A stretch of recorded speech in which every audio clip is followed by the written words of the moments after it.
Ils l'avaient dans leur maison, ils l'entendaient dans leur mosquée, ils l'affichaient dans leur profil. Mais leur cœur ne battait plus au rythme de ces versets. Ce n'est pas l'absence qui fait le plus mal, c'est d'être entouré de lumière et de choisir l'ombre. Allah le Tout-Puissant dit dans le Coran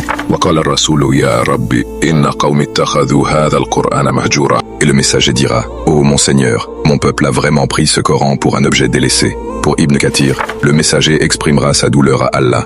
Mes proches ont laissé ce livre sacré de côté. Ils ne l'écoutaient pas, en détournaient leur regard, se détournaient de son message, le repoussaient dans leurs paroles, leur cœur, tel un objet abandonné. Selon Al-Qurtubi, cet abandon du Coran manifeste une tragédie. Ils l'ont ignoré, sans l'étudier ni le méditer, comme si leurs âmes étaient closes au miracle de la révélation. Un aveu final. Le message a été là, mais ils l'ont laissé mourir en eux.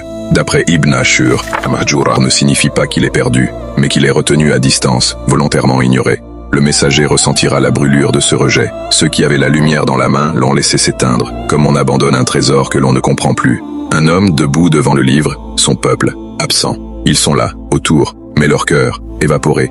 Les mots sourdes, mais ne trouvent plus d'oreilles. Leur voix, leur chant, leur distraction, plus fort que la parole immortelle. Alors il criera, mais ce cri ne réveillera que ses propres larmes.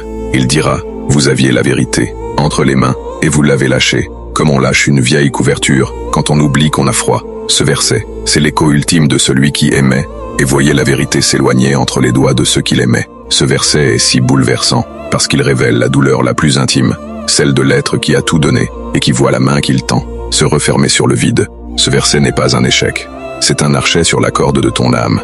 Ne laisse pas ce livre s'éteindre en toi, accueille-le, écoute-le, laisse-le te reprendre.